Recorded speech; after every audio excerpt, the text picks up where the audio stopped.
या ठिकाणी पेट्रोलच्या रांगेत उभे राहिली आहे. पेट्रोलचा तुटवडा झाल्यामुळं लोकांना असं वाटतं की आम्हाला पेट्रोल मिळेल की नाही. पेट्रोलचा तुटवडा झाला आहे अशी माहिती तुम्हाला कुठून मिळाली?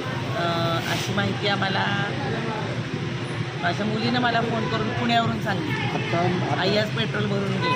आता मी त्या मालकांना विचारलं आहे, रेणुका पेट्रोल पंपच्या मालकांना. त्यांनी सांगितलं की 4 टँकर आता बॉम्बे रेस्टॉरंटजवळ आलेले आहेत. टाक्या या फुल आहेत. अजून 1-2 फक्त हा संप जो आहे तो ट्रान्सपोर्टचा संप आहे. पेट्रोल इंडियन ऑइलचं किंवा कंपनीचा कुठलाही संप नाही. दुसरं त्यांनी सांगितलं की 1 जानेवारीला दर कमी होतात. दर कमी असल्यामुळं मार्जिन जे जास्त व्हावं म्हणून त्यांनी अशी अफवा होते. पण हे लोकांचं आता बघा ना, नागरिकांना केवढा मोठा आहे त्रास सोसावा लागतो.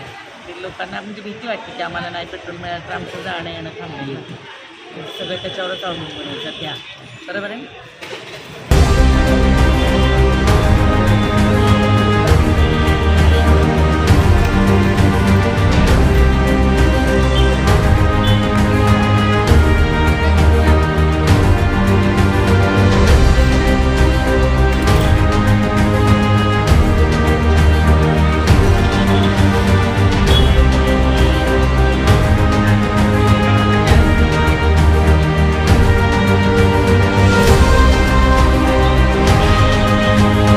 जर मराठी रोकटोक न्यूज चॅनलवरती नवीन असाल आणि तुम्ही जर या चॅनलला सबस्क्राईब केले नसेल तर या चॅनलला सबस्क्राईब करा आणि या व्हिडिओला लाईक आणि जास्तीत जास्त शेअर करा.